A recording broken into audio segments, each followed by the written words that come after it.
I was talking to a group of people that were dealing with a very well done scam. It was a social engineering scam where someone would call up and convince this person that their Zelle account was hacked, right? Or another thing was hacked. Mhm. And what they would do is say, all you have to do, we can unlock your account and take care of this and get all your money back. Just go in and punch these codes for me on the screen. And they would pull up the standard payment screen. And in the payment um, section, they said, here's a code that we need you to punch in to verify that it's you and also verify that this is all a transaction we can reverse. It all sounded plausible, but what they would have the person punch in.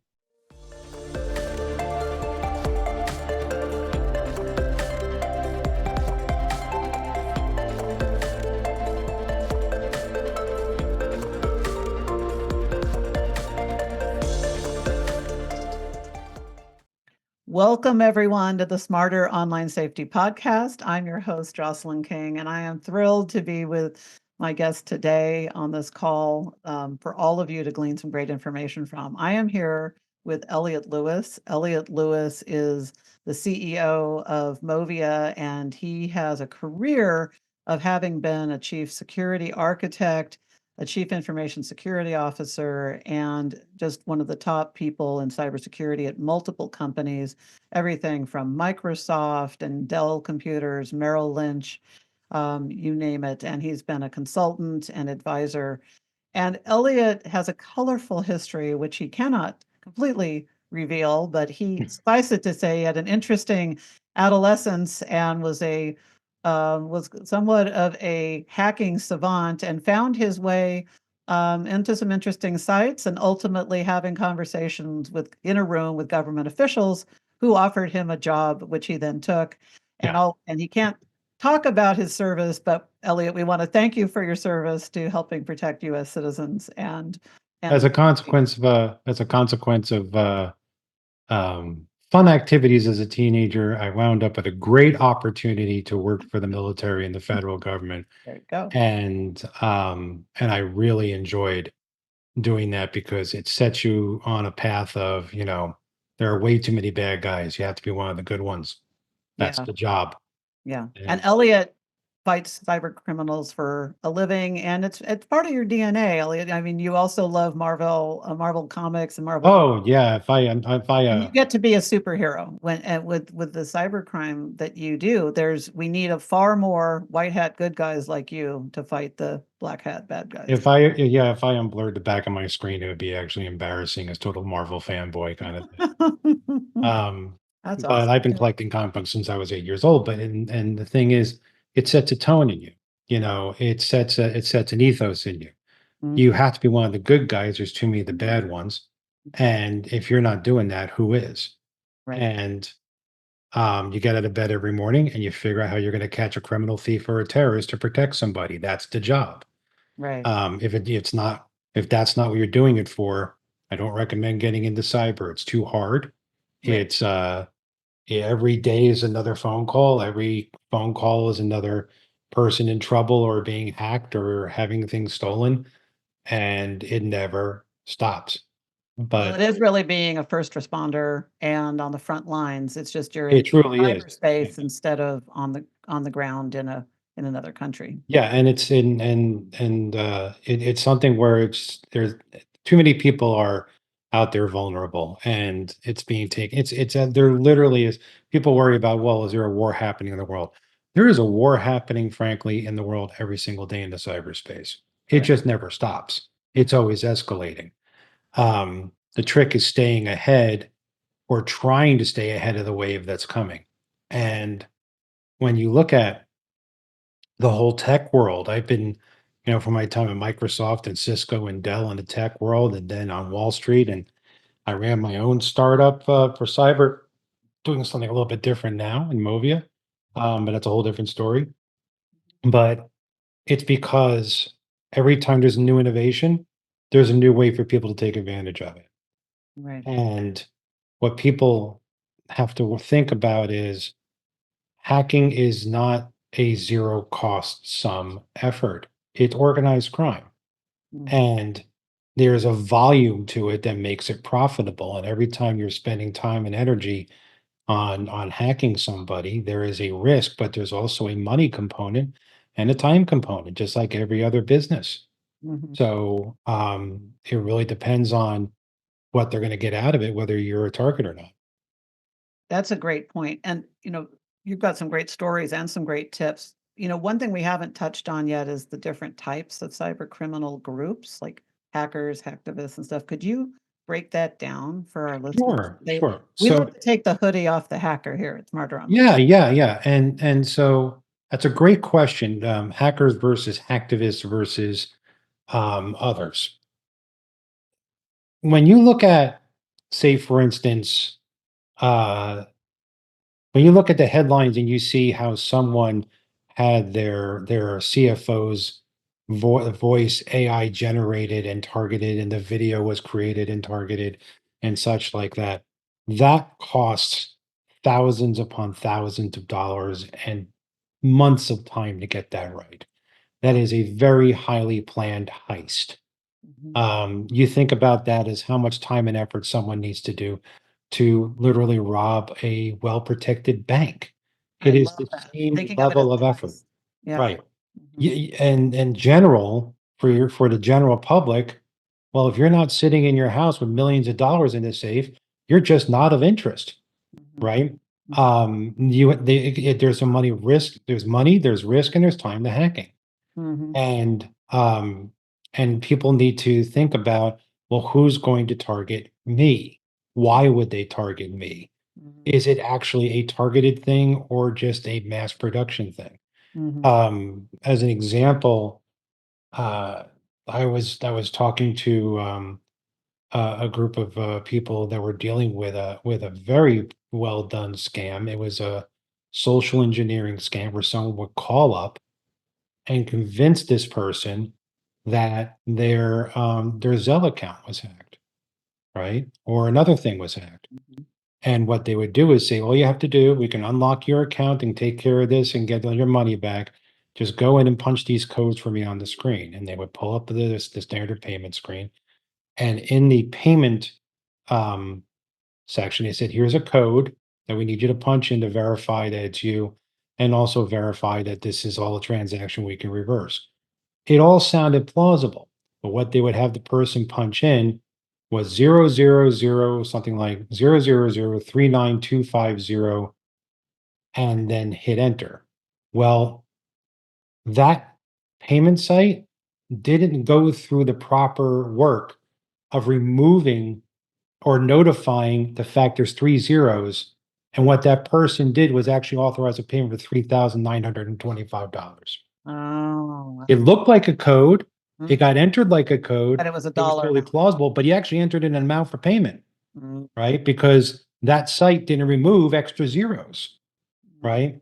And the hackers found this problem, Yeah. knew this problem, made a whole campaign out of it. So that was the vulnerability of the system that It was a everybody vulnerability system. and it Yes. got exploited by the hackers.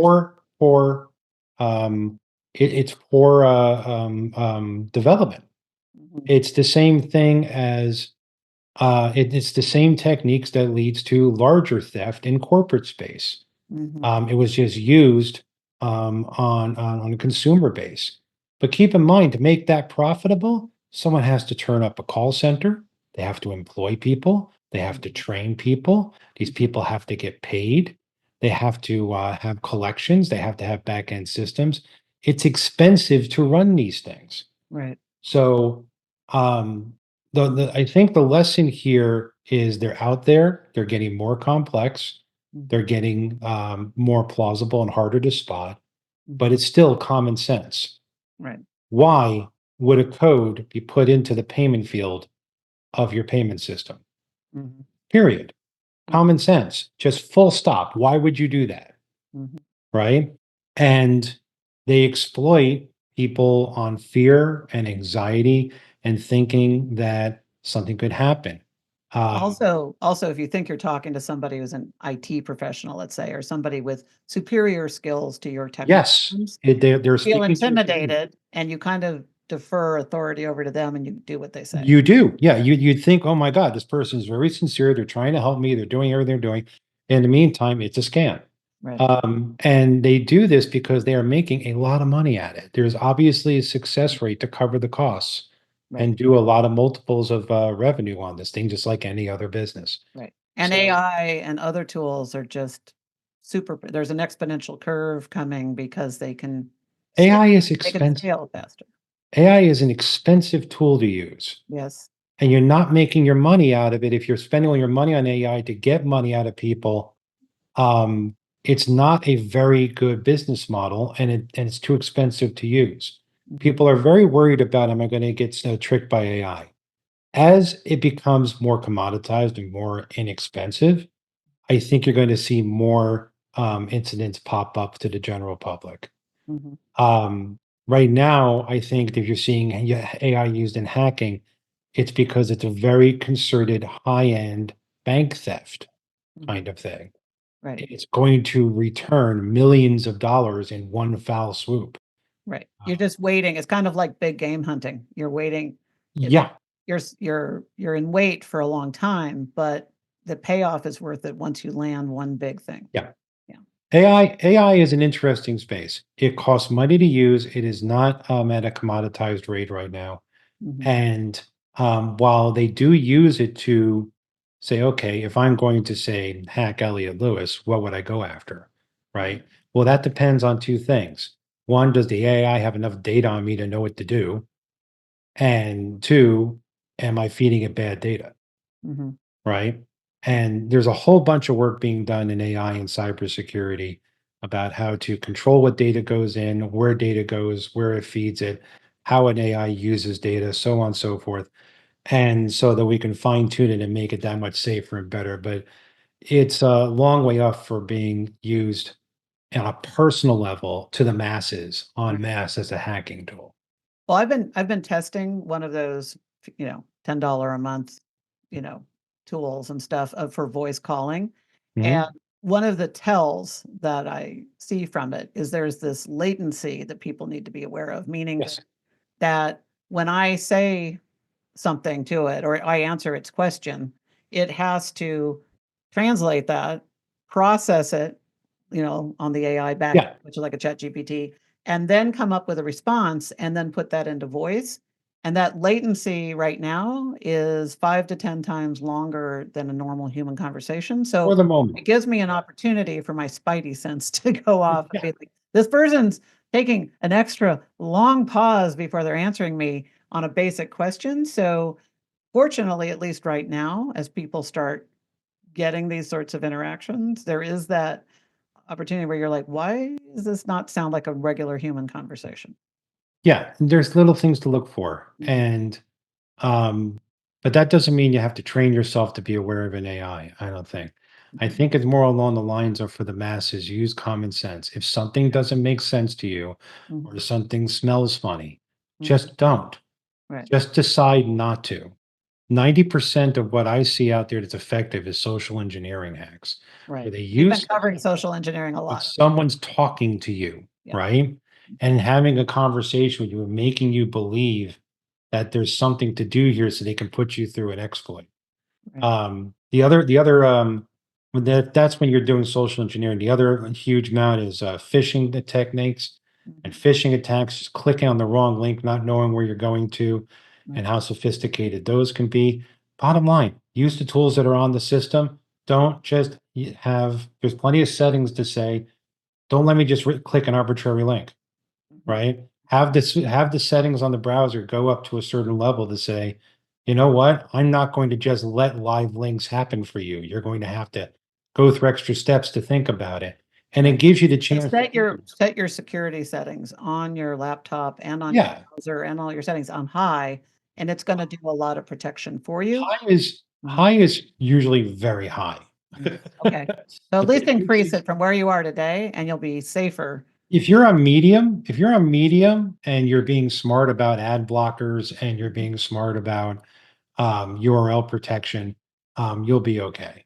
And Okay. they do a very good job taking care of folks. That's why social engineering, where people speaking to you, is Mhm. more effective because rather than trying to trick you with what's on the screen, they're going to walk you through it right down the road to try to get you to click, Right. right? Fair. Yeah. And with today's situation, you get phone calls all day long every day about people calling you from unknown places, Right. um, So trying to get you to do things. right. So I've gotten so much wonderful email and questions and stuff come in from well, of course, from our customers, but also from our listeners of this podcast. And some of the themes that come up, we have a lot of people who, work in corporate environments, and a lot of people who have technical savvy and are very smart people. But again, there's no correlation between how smart you are and whether you're a victim of cybercrime. And I think a lot of people are still concerned about, they don't understand who would be after them and why.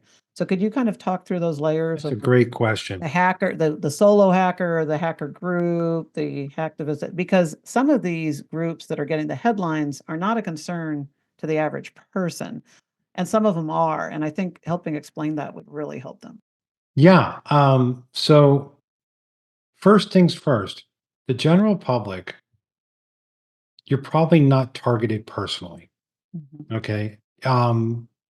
If you're not someone of note that is exposing what they're doing and how they're doing things in a public way, mhm, you are typically not a target. You're going to get hit by the en masse attempts, the spamming attempts, the random attempts, stuff like that. mhm, You may get odd phone calls from people who are trying to scam you into doing something online. mhm, But I mean, to be all honest, and this is not trying to be offensive to anybody, you're not the target because you're just not worth the money. It costs money to make money in hacking. Every phone call this person has to do is costing them money, mhm, right? Every leaked thing costs money to set up a link. That link has to go to a website. There has to be back-end systems, there has to be payment systems set up. mhm, So there is a certain percentage of people funding that. But there's also, if you're a general person just living your life and everything, you're typically not a target. You still need to be aware of the random scam. And just to be clear, you're not a target of a targeted account. Right. They're singling you out. You There's still are there's going to be a target of a like brute force attack or just general broad there swath. you You know. I would say the most important thing to do is if an event is happening in the news and Mhm, then all of a sudden you get a random thing saying, hey, you're involved in this event mhm, and you know you're not, you're probably getting scammed. mm, Um, as an example, one of the more interesting ones was there was a website in Canada that people pretty much didn't know about unless you knew about it, which allowed you to have a dating site to have an affair. mm, Okay. Most people didn't even know it existed, but all of a sudden it got hacked and it hit the news line that 80,000 people were exposed from their user list. That's neither here nor there, right? It's a news event. mhm, The amazing scam that happened out of that is that people would start getting emails saying, your name was found on the website.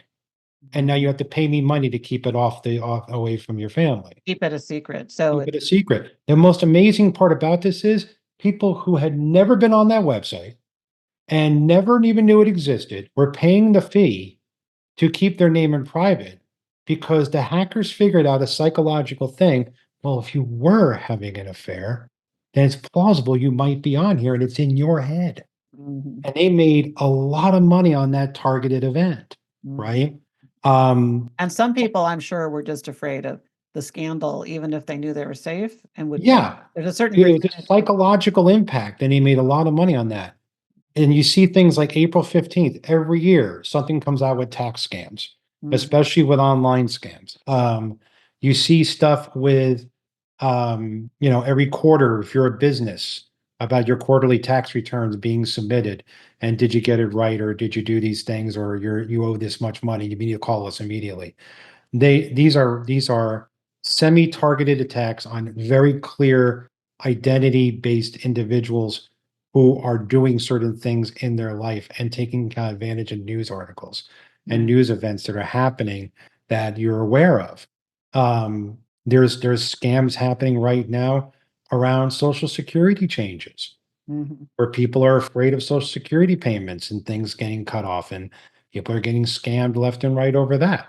Right. There's lots of stuff that are happening here that scammers know that they can take advantage of what people are afraid of.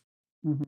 And when you see something, I always tell people, take a 3 breath rule. Okay. If you're on stage, I learned this in Microsoft when I was talking to thousands of people at a time. If you're on stage and someone asks you a question and you need to think about it, you take 3 breaths. Well, if you're about to hit that button because you're worried about something, take 3 breaths and hit it. Mhm. If you really think it's you, but if it gave you enough pause, don't, Mhm. right? Just take a moment before you go fast, and you'll probably knock out 90% of your risk right there, That's right? great. Yeah. And then if something else does look plausible, so as an example, whenever I get a text saying, "Hey, you didn't pay your card payment on your Amex or something," and this is a scam that happens all the time, I don't hit the link on the text. I go to my Amex app, sign in, and see what's going on. Right. You never go to the link they give you. You Right. go to the app or the website and sign in to see if it's real. And Right. that's always a general good rule too. Never touch the link that's sent to you. Right. Whether it's text, email, or Don't on just the yeah, phone or just anything. don't do it. Go to the official site Right. that you always log into properly Right. and use that, Right. right? That's something that we lay down as a foundational thing, absolutely. And I think also, the one other of thing the I would things that also say, happens, people will go to their browser and search. In fact, I just saw one, yesterday with one of our clients. They searched for the company to log into, and they clicked on the top link, which was a sponsored link that was not yeah, the link. So they think that because it shows up on Google or whatever search engine they're using, that's fine. But those sponsored links at the top are yeah. brought by criminals. And again, if you just expect that you're going to get some percentage of these types of communications, if you treat everything suspicious until proven otherwise, guilty until proven innocent. Yeah, I try to stay away from personally saying everything's suspicious. I try to advise people, take 3 breaths for a second and think if it's plausible. Right. Okay. And if it's plausible, go to the right place to make the inquiry. Don't go to a link they sent you ever. Go Mhm. to your app, go to your Right. website, go to where you sign in, Right. use two-factor authentication when you're signing Right. in That's places. one of our mottos too. If Yeah. you're using any websites that don't offer it, stop cold. In Right. today's day and age, that should be simple to Mm. get that done. Even if it's just a text to your phone, take the time. It's worth your identity. Mhm. And just think about, does this make sense? But if you never click a link that's sent to you, Mhm. you go out of your way to go on the app or the website from where it supposedly is from. That's a Right. much safer way to handle it, and it eliminates the redirect problem of being Mhm. hacked. And then always make sure that you're using two-factor on sites, which is not hard to do. Right. A site that doesn't offer that these days, you have to think about whether you should be doing work on there or not. That's great. Yeah. And then, So you remove just without removing risk. yeah. Now, a lot of the people that are doing these blunt force attacks, some of them are in cybercrime rings. You've worked with the government on bringing down Yeah. cyber criminals and cybercrime rings. And then Yes. there's the one-off hackers or the small amateur hacker groups and stuff. Script kiddies is what we call Describe them. script Yeah. kiddies, there you go. Could you just describe the difference for folks who are Sure. curious who's actually doing all this and on the dark web? What are these criminals like? Like I said, there is it's organized crime. Mhm. Okay. When we're looking at cybercrime, it's organized crime. You have to spend money to make money. Mhm. Okay. It is not free. Mhm. It's like any other business that you're running. If you're not making money at what you're doing, all you're doing is taking a loss. Mhm. Um, and I think when you look at that compared to amateurs, there is, if you go out there in the dark web, there are kits, downloadable kits that teach you, here's how you can do a phishing engine, here's how you set up a website, here's how you get the money, here's how you set up the back end crypto to get the money. Crypto being the easiest way to steal money, because it's untraceable. Nothing against crypto. It's just a really good resource for that. Crypto done well is perfectly legitimate. Crypto not done well is just a very dangerous thing. Right. And um, and all of that is they sell like little kits to be able to say, here you go have some fun. And people pay for that kit. And then they go out there and do some random stuff. Now, those ones are usually, for the most part, pretty sloppy. Those are the ones where you get an email where things are misspelled, or the grammar's off, or the spacing's off, or the capitalization's off, or something's just not making any sense. It's usually a script kiddie just pressing a button, seeing what they can do. The organized folks, And just to create some analogies here, that's kind of like the people who drive around looking, that are porch pirates that are driving around looking for yeah, opportunities. they're looking for Steal packages things, sitting on. packages sitting out, or, Yeah, garage they're not door organized. open. It's a Yeah, grab. It's a steal some, just look, they're opportunists looking for yeah, opportunities. good. Yeah, congratulations. You just stole my hand soap refill and my deodorant. Well done. You know, those kind of folks. As opposed to someone who is actually targeting things and doing the research, understanding who they're speaking to, having a very targeted approach, knowing the audience that they're going after, how this hack is going to affect that audience, what's the demographic, what's the reason why somebody would do it.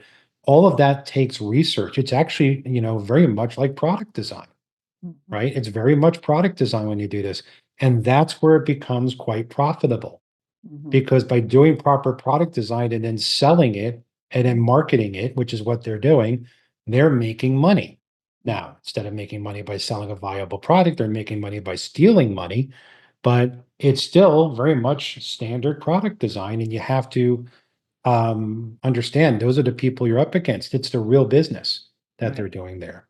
Right. And it is organized around the same way a company or any other Yes. corporation is organized, and it's out to get a certain profit and revenue Yeah. at a certain date, and you're The just difference here is when someone's making a product company, they want it to last a long time.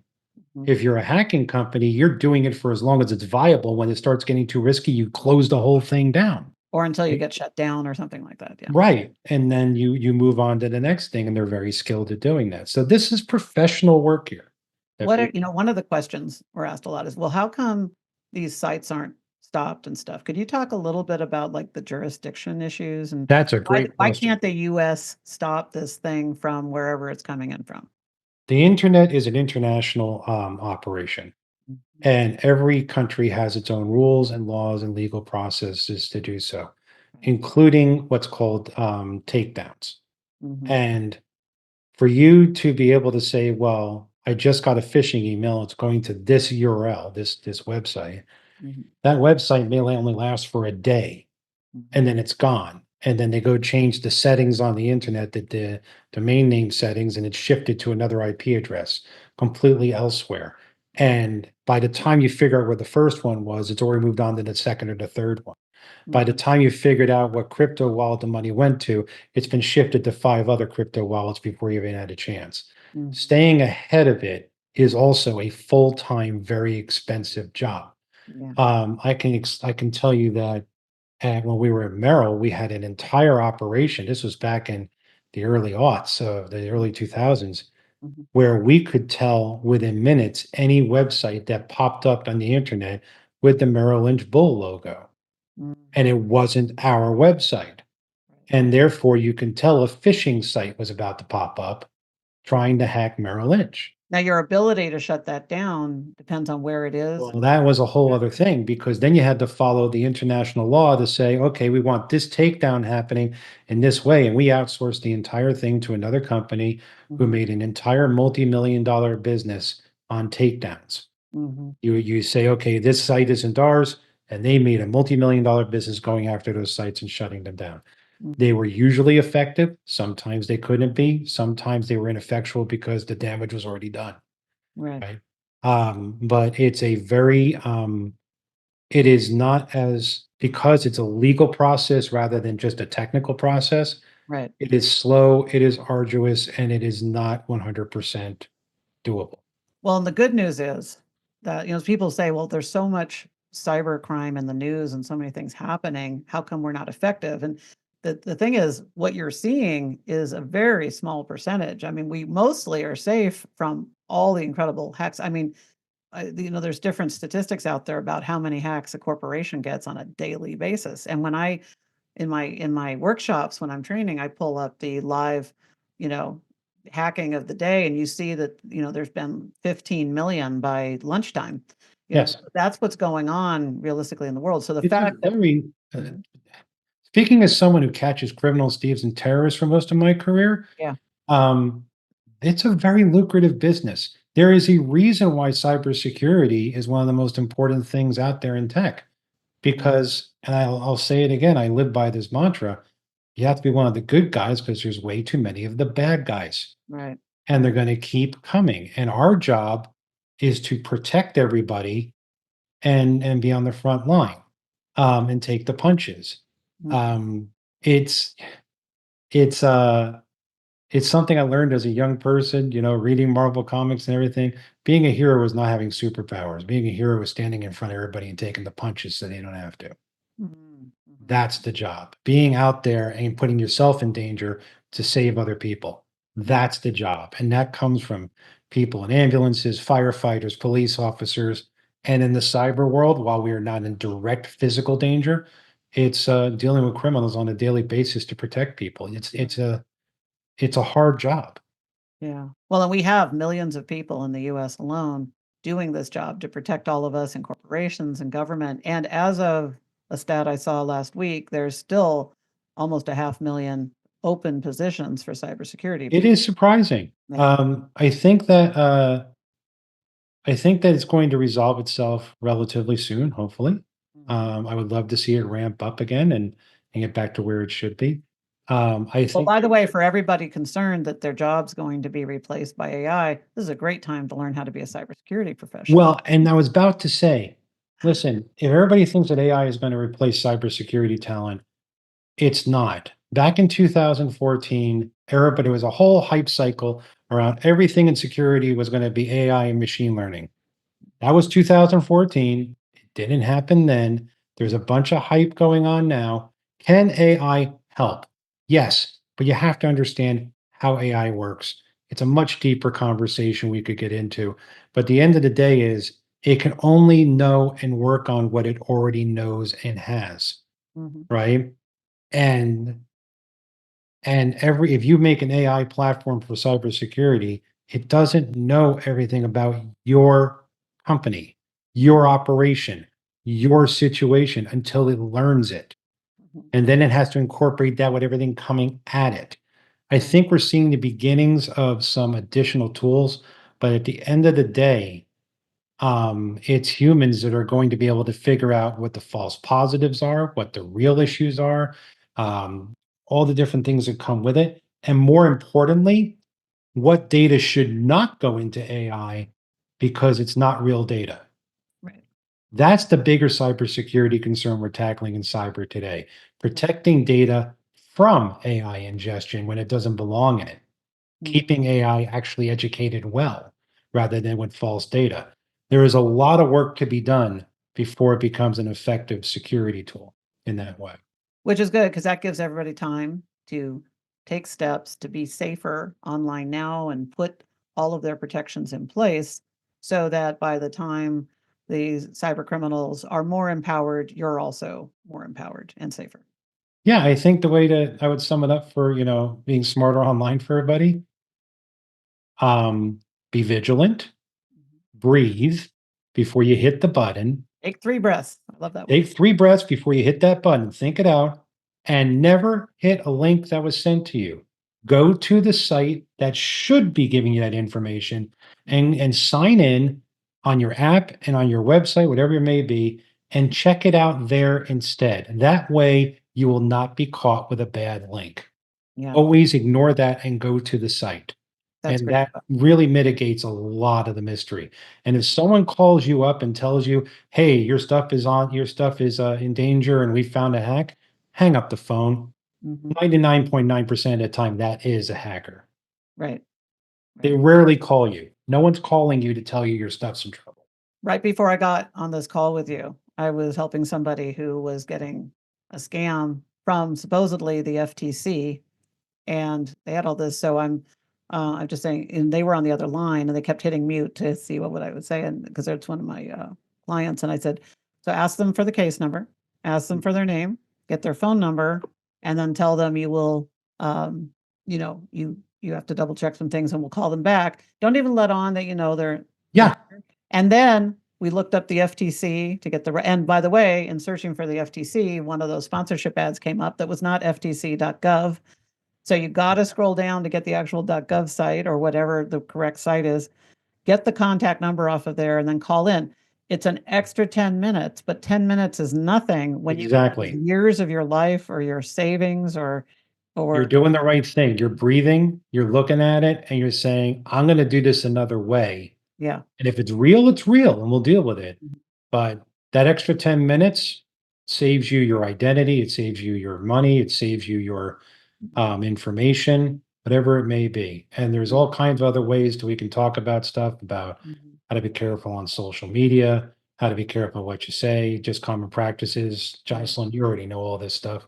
Mhm. You know, it's it's uh it's just vigilance and taking the time to think it out. That is so great. Thank you so much. You've really given some great insights on the hacking world and seeing it as a business and understanding that it's operating that way, and that stopping for 3 breaths Yes, is just perfect. That is so 3 breaths is an eternity. that is Take so 3 breaths before you hit something and then never hit the link they sent you, right. ever. And if someone's talking to you, Mhm. I love how you handle that. That's perfect. Make them give you the information and you call them back. Mhm. 9 times out of 10, you'll be Take just control. Take yeah, control of the conversation. Yeah. that's it. Yes. And 9 times out of 10, they're gonna hang up. Oh, yeah, 9 times out of 10, they're just gonna go to dead air. Absolutely. That's great. That's so awesome. Elliot, briefly tell everybody about MOVIA and what they're doing. Oh, sure. So I'm on something new now in my career. We are doing robotic assisted instruction and life enablement technology for kids with autism. Mm.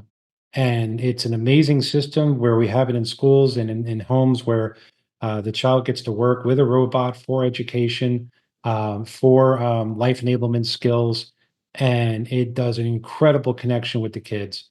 And we're taking it to all new levels in our next revs, and eventually we're going to be working with the elderly too. And why am I doing that all of a sudden after a career as cyber is because I have a 22-year-old autistic son and he is absolutely amazing. And this opportunity came up to work in the autism technology space, so it also needs to have the best cybersecurity around it as well.